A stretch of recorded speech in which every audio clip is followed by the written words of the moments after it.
El escritor, periodista y exministro de Cultura, César Antonio Molina, con este volumen de título irónico, «Qué bello será vivir sin cultura». Imagínense ustedes. No se muevan, porque empezamos ya, Cautivos del Mal.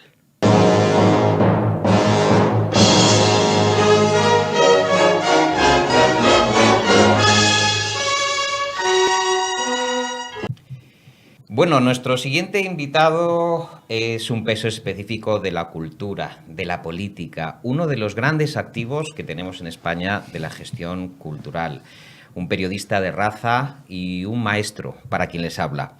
César Antonio Molina ha publicado «Qué bello será vivir sin cultura» en la editorial Destino, donde habla de un montón de personajes que se han colado de rondón en el escenario cultural y que desnuda, como aquella fábula en la que el niño ve y dice que el rey está desnudo. Bueno, pues en «Qué bello será vivir sin cultura» aparece todo esto. César, muy buenas, bienvenido a Cautivos del Mal. Muy bien. Bueno, encantado. Un volumen que ha pisado el callo, me consta, a más de uno. Bueno, sí, porque es una verdad que está ahí, que poca gente se atreve a meterse con ella. Y yo creo que había que denunciar el totalitarismo de las nuevas tecnologías. No el desarrollo tecnológico, que eso es un paso más de la humanidad, sino lo que se quiere hacer a veces con las tecnologías para controlar a los individuos, para tratarlos como meros consumidores, para tratar de destruir algunos de los símbolos más significativos del humanismo, como es el libro, como es la propia escritura, como es el propio arte, y de alguna manera también controlar la democracia, la política. Y entonces, fundamentalmente es un libro que está contra esa idea del totalitarismo tecnológico que quieren imponer una serie de empresas que son las propietarias de toda esta tecnología, que se quieren saltar las normas legales, las normas políticas e incluso las normas económicas, no queriendo pagar los impuestos que hay que pagar en cada país en donde se está establecido. Es un libro irónico, por eso ya desde su título, porque no lo quería escribir como una tragedia, sino lo que quería es escribirlo como una especie de comedia en la que se dicen las verdades, pero se dicen muchas veces amablemente y muchas veces con cierto humor, que es la manifestación. El humor siempre es la manifestación de un dolor que se quiere enmascarar. ¿Qué sería para ti, César, un filibustero de la incultura? Bueno, pues un filibustero de la incultura son aquellas personas,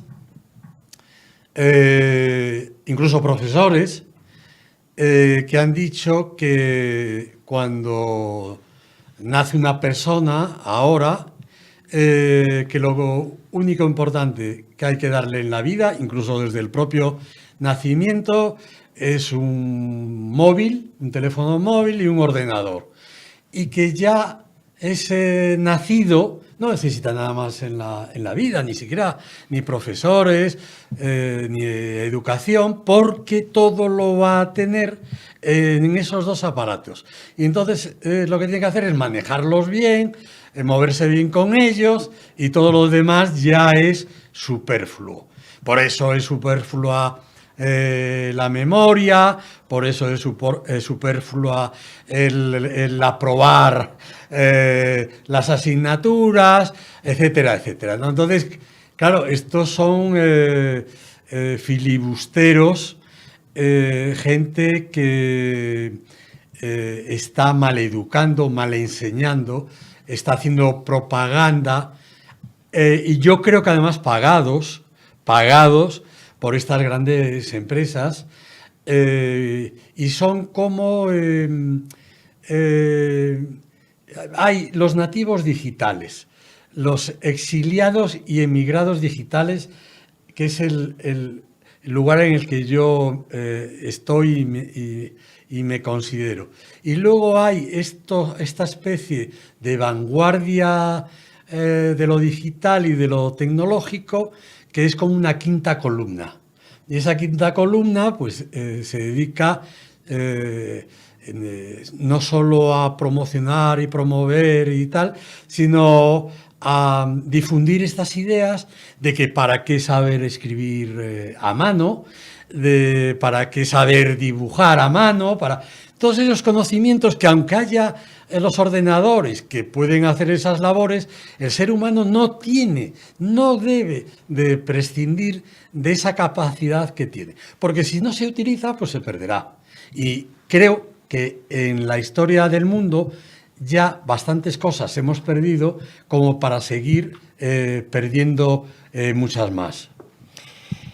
Escribe César Antonio Molina en Qué bello será vivir sin cultura, la cultura como antídoto frente a los peligros de la idiotización, en la editorial Destino, lo siguiente: cada vez hay que ser más consciente de la necesidad de separar lo bueno de lo malo, ser intransigentes con lo superfluo, con todo aquello que atenta contra la dignidad de las personas, incluso estéticamente. No todo vale, no todo es igual, no todo sirve para cauterizar el fracaso de la felicidad, es decir, el aburrimiento, el tedio cotidiano, el vacío espiritual, el dolor. Simmel insistía, ya en su época, en la tragedia de una sociedad que se vuelve contra el espíritu y la cultura. Sabemos que lo único en el mundo que de verdad nos haría felices es precisamente lo único que nadie nos puede dar o devolver: la juventud, los afectos, los ausentes. Y dice César Antonio Molina que el arte y la literatura, la cultura en general, nos ayudan a recobrarlos a través de este que es el único camino posible. Quizá por eso, César, tiene tantos enemigos y tan denodados la cultura. Bueno, no debemos olvidarnos que la cultura, como hoy la entendemos, proviene de la Ilustración.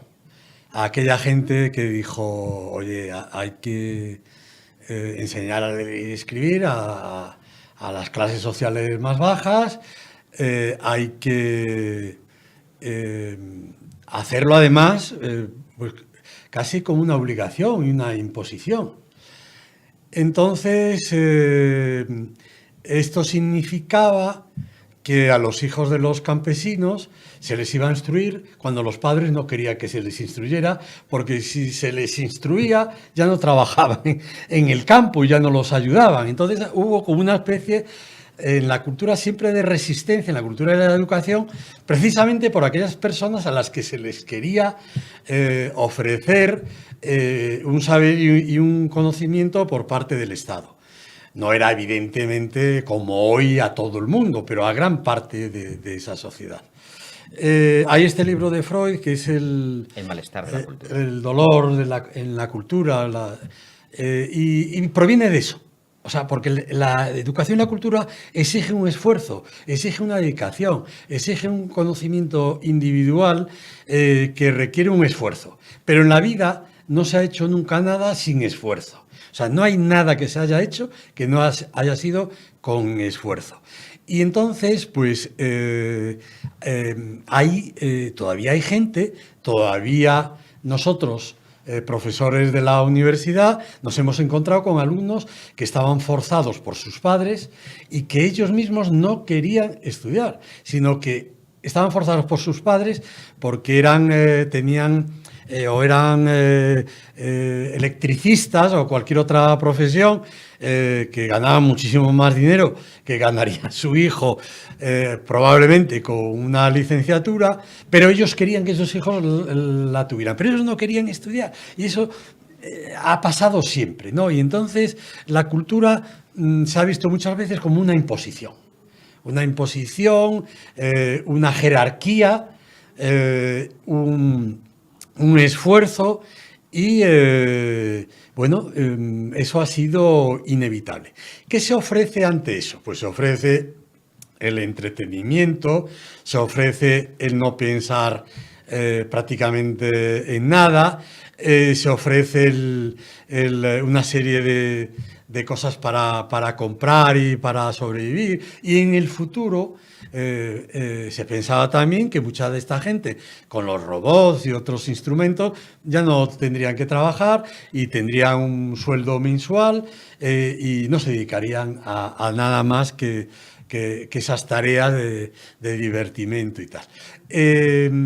Eso es triste, pasar por el mundo sin tener idea de la existencia, de lo que significa la existencia, de lo que significa la vida, de lo que significa la muerte, de lo que significa el amor. Para mí es terrible irse a la tumba siendo un anónimo personal, ya no digo un anónimo universal, que te conozcan, eso, no, un anónimo personal de alguien que ha nacido, no sabe el motivo, no sabe el porqué, su vida no ha servido para nada, y etcétera, etcétera. Yo eso no lo permitiría, pero todo este desarrollo tecnológico conduce de alguna manera a esta complacencia. Tú no te preocupes, tú tendrás algún medio mediocre para sobrevivir, y nosotros te haremos que esas cosas complicadas de la vida, por las cuales también merece la pena vivir, pues no las vas a tener. Y es inevitable pues que haya gente siempre en contra.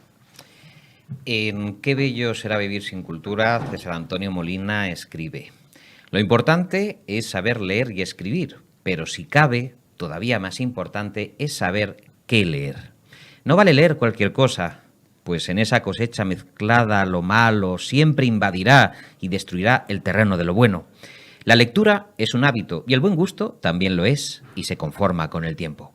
Así que no es lo mismo leer un buen libro escrito por un autor que otro escrito, entre comillas, por un perro, una señora de las páginas amarillas, un convicto de homicidio o tantos otros personajes atrabiliarios e inejemplares, por muchos volúmenes que estos puedan vender, engañando a gente analfabeta intelectualmente. Y esto viene a colación de una anécdota que tú viviste en una feria del libro donde había nada menos que un perro firmando. En su libro en una caseta.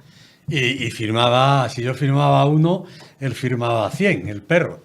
Le habían puesto en las pezuñas una especie de tampón ahí que se lo iban mojando y iba firmando, y era no hace tantos años, ¿no? Y firmó montones de libros y estoy seguro que vendió más libros que yo en toda mi vida, ¿no? Pero claro, estamos llegando a una minusvaloración del ser humano tremenda, ¿no? Si hoy vamos por las librerías, vemos como sucede en los océanos, cómo el plástico avanza, ¿no?, sobre el plancton y sobre los peces y sobre la fauna marina. Y en una librería sucede lo mismo.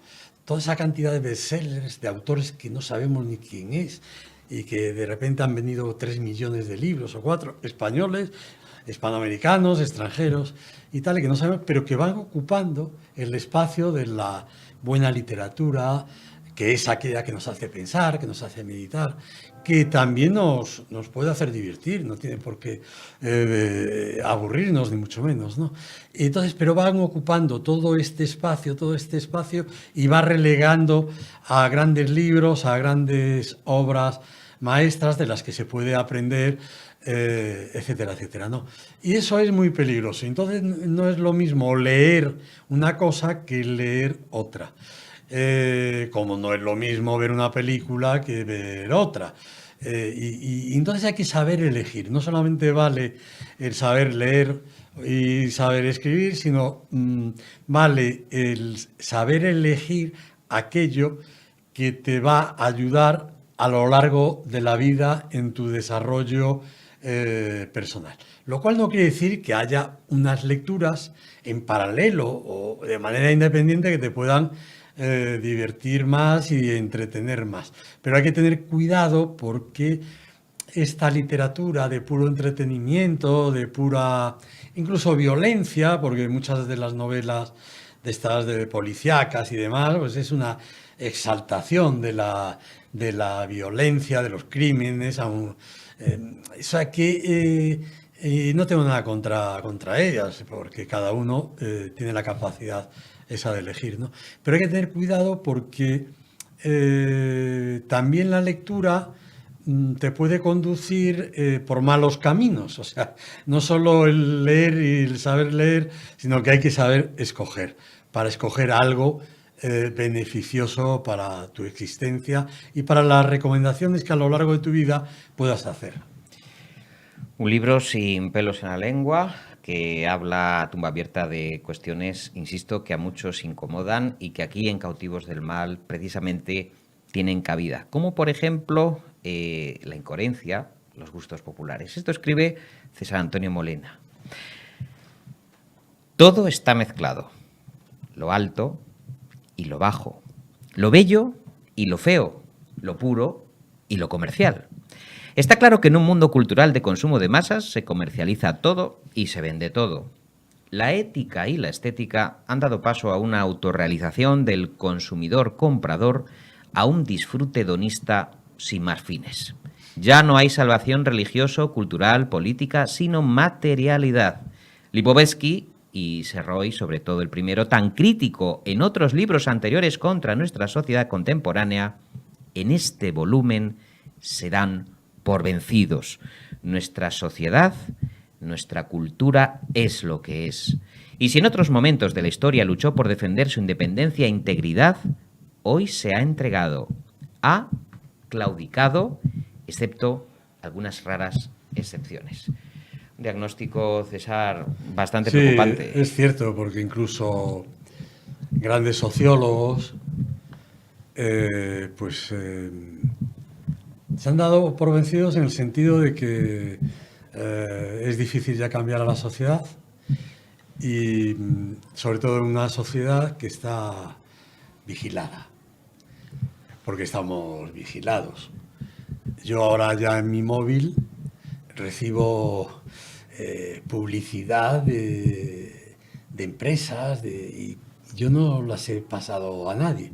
Pero sabemos que hay empresas que tienen nuestros datos y los venden a otras empresas.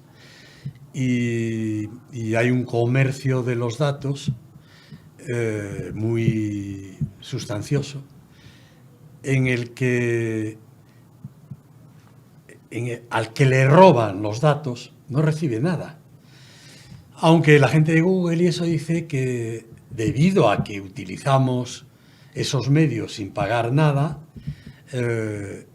ya carecemos de derecho a nuestra intimidad. O sea, la gente de estas grandes empresas declararon que la privacidad ya no era un derecho en nuestro mundo. Una cosa verdaderamente atroz que ningún país, ningún Estado ha contestado ni ha prohibido. Y si no tenemos privacidad y no tenemos individualidad, pues estamos controlados, estamos vigilados. Somos ya materia de producción. O sea, nosotros mismos somos un producto para una serie de empresas que desconocemos, que utilizan nuestra persona. Se sabe dónde vivimos, las matrículas de nuestros coches, nuestras casas por dentro. En este momento saben dónde estamos y lo que estamos haciendo. Todo eso es un asesinato de nuestra intimidad y de nuestra libertad, porque el ser individual es la representación de la libertad. Y sin esa libertad, pues ya casi no somos nada. Estamos en el inicio, porque esto va a más, y tendremos otros muchos más controles, ¿no? Pero, y además porque esto se salta a la política. Es decir, que en el futuro, dentro de 20 años, 30 o 40 o 50, quienes mandarán serán las empresas tecnológicas.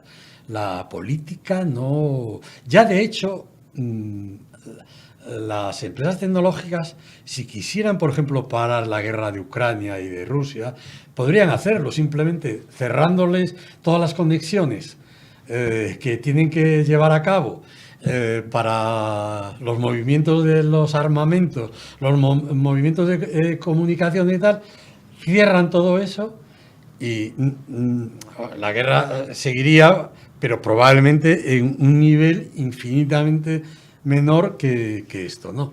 Por lo tanto, hace unos meses o un año hubo un paro de 7 horas. Que yo mismo, siendo tan antitotalitario tecnológico, me puse nervioso, donde no me llegaban correos electrónicos, no me llegaban WhatsApps. Es decir, que ya también nos hemos acostumbrado a algo ajeno a lo que pone la Constitución, que se defiende al individuo, la libertad individual, etcétera, etcétera. Vamos a recordar un momento decisivo en la vida de César Antonio Molina, que pertenece a la historia reciente y que además explica la orientación que a partir de ese momento dedica mi maestro y amigo al estudio de los comportamientos sociales, al estudio del poder, al estudio de las personas que se supone que son los encargados de mantener el sistema educativo de un país y de mantener altos los índices culturales de ese mismo país. El 7 de abril de 2009, a mi querido César Antonio Molina, por entonces ministro de Cultura, le despojan de su cartera de ministro. Por entonces, el presidente Zapatero le dijo que era muy austero y que necesitaba una chica joven y más glamour. Desde entonces, César Antonio Molina se ha convertido en un intelectual incómodo para el poder. El propio Azaña, mientras fue presidente, no dejó de escribir ni de formarse y creía que debía subir el nivel intelectual de su ciudadanía. Días después se anunció el nombramiento como ministra de Cultura de la guionista y directora de cine Ángeles González Sinde. Entonces, en ese momento, en el momento del cese, César Antonio Molina estaba promocionando en Egipto el Instituto Cervantes. Pocos meses después, César dejó su escaño de diputado. Y ahí te diste cuenta, César, de que a un gobernante no necesariamente le interesaban los asuntos de la cultura, de la educación y del nivel intelectual. Bueno, tuvo que escucharme una pequeña clase sobre lo que decía Cicerón, sobre una de las características fundamentales que tenía que tener un político, que era la austeridad. Y también me tuvo que oír algunas cosas sobre Azaña.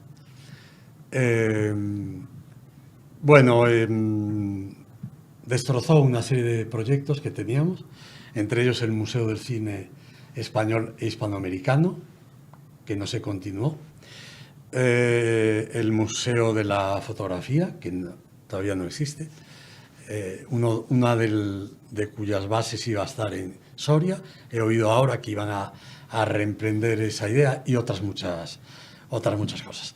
Lo cierto es que cuando te nombran ministro, te nombran a dedo y te pueden cesar.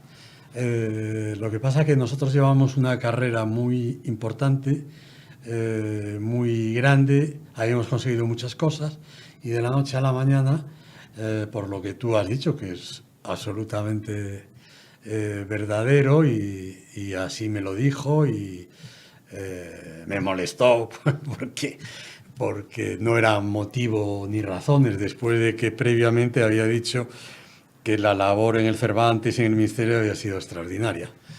Y habiéndome dicho cuando me nombró que yo no me quería ir del Cervantes para el Ministerio, que era fundamental una persona como yo, de cultura, de experiencia y tal y cual. Pero bueno, la política es así. Lo que pasa es que el Partido Socialista, con el que yo siempre he estado, tenía a Gala, y siempre ha tenido a Gala, es el heredero de la República, sobre todo en los temas de educación y de cultura.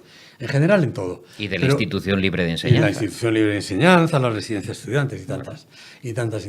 Y de repente me encuentro con una persona que le da igual. Pero bueno, la cultura en este país siempre ha sido muy complicado. A diferencia de Francia, que desde la República Francesa, desde la Revolución Francesa, se instituyó la educación y la cultura como un pilar esencial republicano.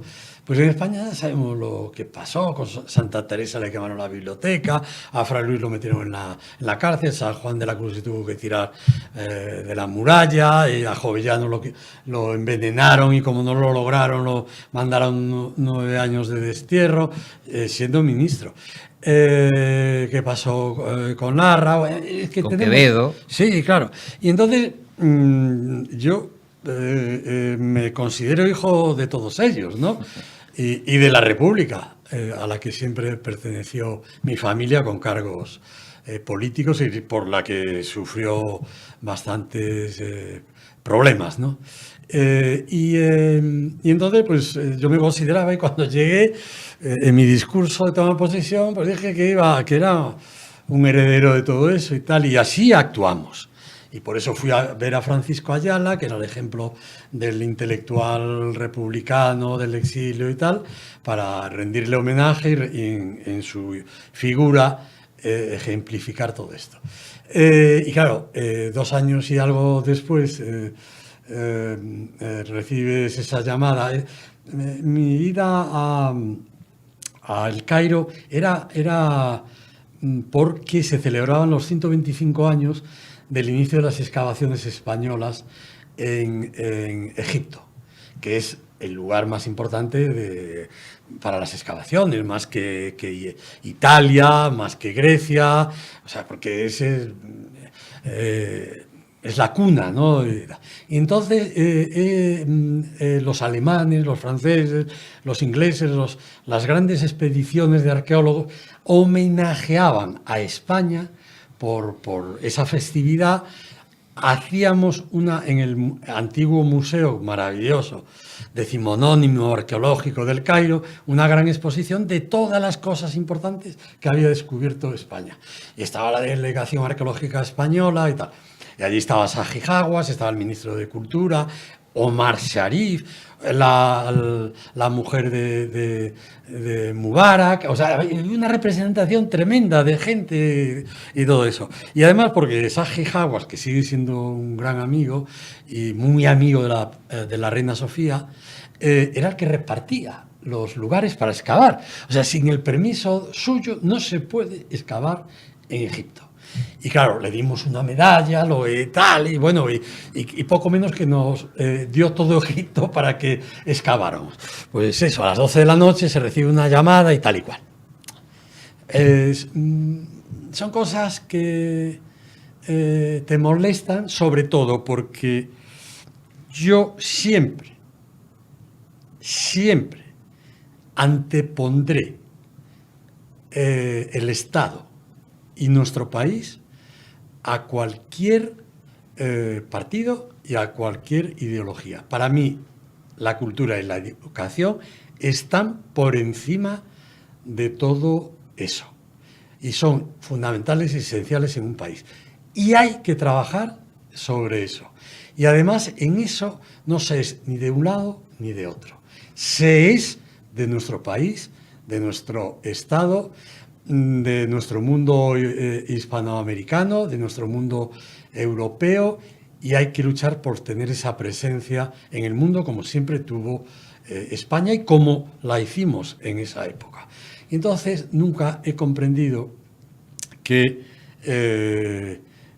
por un motivo, hay algún otro motivo así también por que no coincidían los hombres con las mujeres, no sé qué tal, en fin.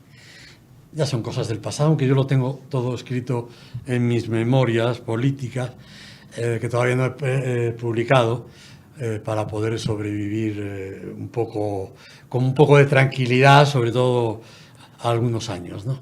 Pero eso me dolió. Me dolió como socialista, me dolió como persona de la cultura, y bueno, el tiempo todo lo cura, pero creo que el Partido Socialista y este que está ahora, con el que yo tengo pocas conexiones digo, de las cosas que están haciendo, pues sigue la cultura fuera de órbita.